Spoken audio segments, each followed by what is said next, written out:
معزز سامعین کرام، السلام علیکم ورحمۃ اللہ وبرکاتہ۔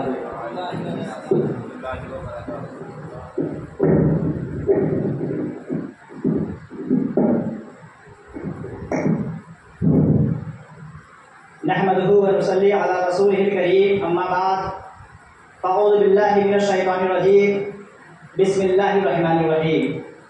ذلك الكتاب لا ريب فيه، صدق الله العظيم وصدق رسوله النبي الكريم، ونحن على ذلك لمن الشاهدين والشاكرين، والحمد لله رب العالمين، آمين آمين إلى غير نهاية۔ رویا غم حسین میں کچھ اس طرح کی ہم دیکھا نہیں گیا مجھ سے زمانہ حسین کا۔ صلو علی الحبیب، صلوات علی محمد و آل محمد، اللہ محمد صلی اللہ علیہ وسلم، نحن عباد محمد صلی اللہ علیہ وسلم، صلی اللہ تعالی علیہ وسلم۔ معزز سامعین کرام، خطبہ مسنونہ کے بعد جس آیت مقدسہ کو میں نے اپنا عنوان سخن بنایا ہے، اللہ تبارک و تعالیٰ قرآن مقدس میں ارشاد فرماتا ہے، ذالک الکتاب لا ریب فیہ، This is the book, there is no doubt۔ یہ ایسی کتاب ہے جس میں کوئی شک کی گنجائش نہیں۔ مذہب اسلام کی یہ شایان شان ہے۔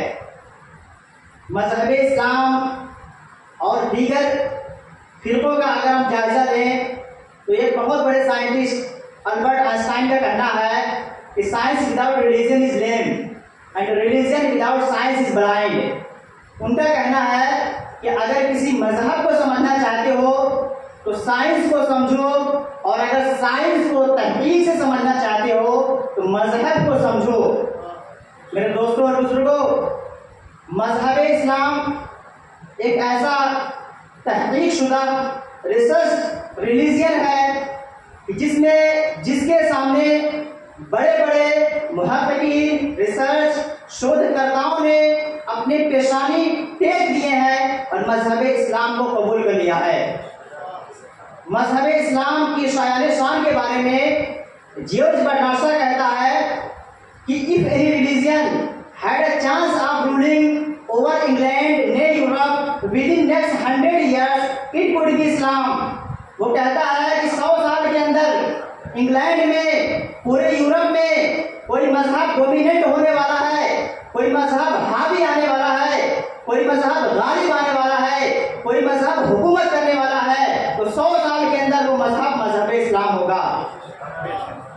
یہ ہمارے جملے نہیں ہیں، یہ ان کے جملے ہیں جن کے آج ہم گیت گاتے ہیں، جن کے آج ہم ترانے گاتے ہیں، جن کے علوم کے پیچھے پوری دنیا پڑی ہوئی ہے۔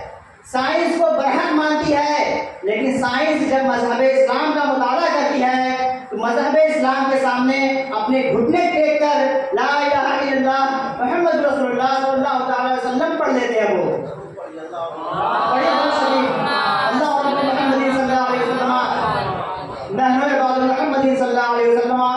صلی اللہ تعالی علیہ وسلم، ذالک الکتاب لا ریب فیہ، یہ وہ کتاب ہے جس میں شک کی گنجائش نہیں۔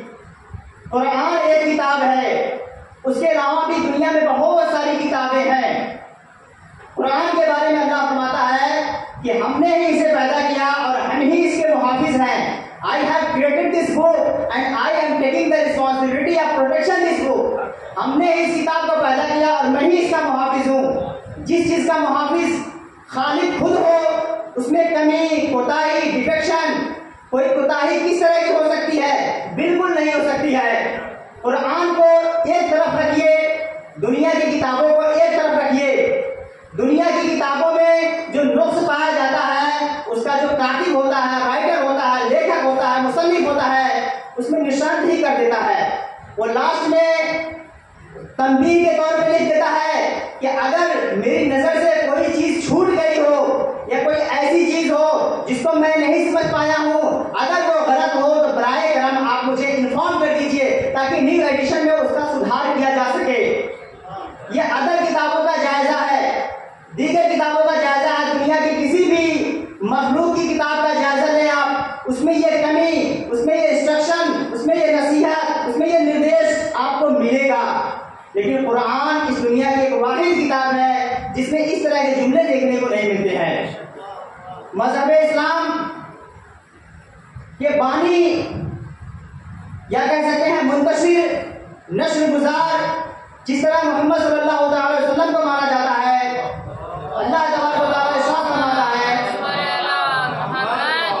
اللہ رب محمد صلی اللہ علیہ وسلم نحن عباد محمد صلی اللہ علیہ وسلم صلی اللہ علیہ وسلم، اللہ تبارک و تعالیٰ ارشاد فرماتا ہے لقد کان لکم فی رسول اللہ اسوۃ حسنہ، the life of Prophet Muhammad, peace and blessing be upon him, is the ideal life for all of us۔ حضور صلی اللہ علیہ وسلم کی زندگی ہمارے لیے مشعل راہ ہے، نمونہ ہے، آئیڈیل لائف ہے، ایک ایسا جیون جینے کا طریقہ بتایا جو کسی دوسرے انسان نے نہیں بتایا۔ جب حضور صلی اللہ علیہ وسلم کے جانب اللہ تبارک و تعالیٰ نے مشعل راہ زندگی جینے کا نمونہ بتا دیا کہ اگر زندگی جینی ہے تو حضور صلی اللہ علیہ وسلم کے اعمال کو دیکھیے۔ جب ادھر آپ سمجھ لیے، آئیے ہم آپ کا رجحان کچھ کربلا کے وادی کی طرف لے چلتے ہیں کہ وہاں سے جو پیغام ہم تک پہنچا وہ کیا ہے۔ اس سے قبل ایک شعر کہنا چاہوں گا کہ مٹا دے اپنی ہستی کو اگر کچھ مرتبہ چاہے، مٹا دے اپنی ہستی کو اگر کچھ مرتبہ چاہے، کہ دانا خاک میں مل کر گلے گلزار ہوتا ہے۔ اس شعر کا مطلب صاف صاف یہ نکلا کہ اگر آپ کسی منصب پر پہنچنا چاہتے ہیں، کسی پوسٹ پر پہنچنا چاہتے ہیں، کسی عہدے پر پہنچنا چاہتے ہیں تو آپ کو پریشرم کرنی پڑے گی، سچائی کے راستے پہ چلیں گے، دشواریوں کا سامنا کرنا پڑے گا، حق کی شناخت کرنا چاہیں گے، راستے میں بادھائیں آئیں گی۔ جب بادھائیں کی بات آ گئی تو ایک فلسفہ میں آپ کو بتانا چاہوں گا کہ اگر کوئی انسان زندگی میں کچھ کرنا چاہتا ہے تو اس کے سامنے تین طرح کے مراحل آتے ہیں، 3 types steps are facing there۔ 3 طرح کے مسائل، 3 طرح کے مراحل انسان سامنا کرتا ہے۔ اول تو یہ اگر کوئی انسان اچھا کرنا چاہتا ہے تو لوگ اس کی برائی کرنا شروع کر دیتے ہیں، یہ کیسے کر سکتا ہے، بہت پڑھنے والا ہو گیا ہے، آگے جا کے کریکٹر بنے گا، اس طرح کے طنز کرنا شروع کر دیتے ہیں۔ لیکن جب انسان ان ساری چیزوں کو نظر انداز کرتے ہوئے اپنی کوشش کو جاری و ساری رکھتا ہے اور منزل کے جانب گامزن ہو جاتا ہے تو وہی لوگ جو ابھی تک اسے بلیم کر رہے تھے، لعن طعن کر رہے تھے، اسے لعنت بھیج رہے تھے، اس کی ناکامیابی کی دعا کر رہے تھے، وہ لوگ سکونت اختیار کر لیتے ہیں، وہ لوگ وہاں پہ سکون اختیار کر لیتے ہیں، چپ ہو جاتے ہیں، اس کی برائی یا بھلائی نہیں کرتے ہیں، بلکہ وہ خاموشی اختیار کر لیتے ہیں کہ یہ انسان اپنی منزل کے جانب بڑھ گیا ہے، اب اس کے بارے میں ہمیں کچھ بولنے کی ضرورت نہیں ہے۔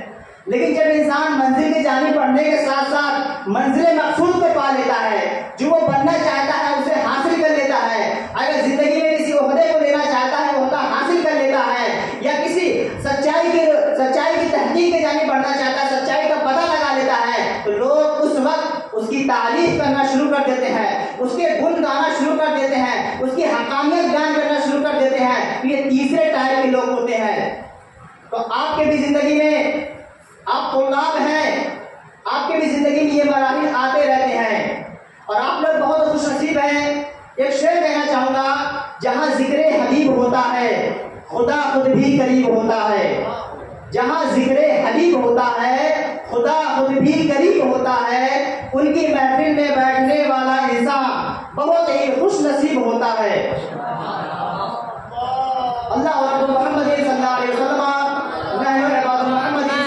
وسلم، صلی اللہ تعالیٰ علیہ وسلم۔ تو آپ حضرات اپنے آپ کو خوش نصیب محسوس کیجئے اس بابرکت باعظمت محرم کے مہینے میں، جہاں سے شہدائے کرام کے جانب سے ہم تمام کے لیے تحائف، نجات کے ذریعے اور دیگر اچھے اعمال ہمارے جانب رجوع کیے گئے ہیں، ان تمام فیوز سے آپ حضرات فیضیاب ہو رہے ہیں، یہ آپ کی خوش نصیبی ہے۔ شہدائے کربلا کے حوالے سے ایک شعر کہنا چاہوں گا، ہر ایک فرد کو اگر گن گن کے بتاؤں، ان کی فضیلت کو میں بتاؤں تو میں بتا نہیں سکتا۔ ایک شعر میں ان تمام شہداء کو میں شامل کرتے ہوئے ایک شعر کہنا چاہوں گا کہ کس کس کا نام لوں، کس کس کو چھوڑ دوں، کس کس کا نام لوں، کس کس کو چھوڑ دوں، جو ذرہ جس جگہ ہے وہی آفتاب ہے، جو ذرہ جس جگہ ہے وہی آفتاب ہے۔ میرے دوستوں اور بزرگوں، اللہ محمد صلی اللہ علیہ وسلم نحن بعد محمد صلی اللہ علیہ وسلم صلی اللہ تعالی علیہ وسلم۔ قرآن ایک لاسانی کتاب ہے۔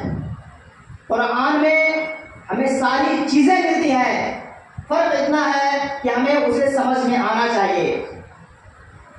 قرآن کے ترجمے مختلف طریقے سے کیے جا سکتے ہیں، لیکن حقانیت سے کوئی انکار نہیں کر سکتا۔ اگر آپ کو اچھی زندگی جینی ہے تو قرآن کے جانب آپ رجوع کر لیجئے۔ حضور صلی اللہ تعالی علیہ وسلم کی زندگی کو دیکھیے، نواسۂ رسول صلی اللہ تعالی علیہ وسلم حضرت امام حسن و حضرت امام حسین رضی اللہ تعالی عنہما کی زندگی کو دیکھیے۔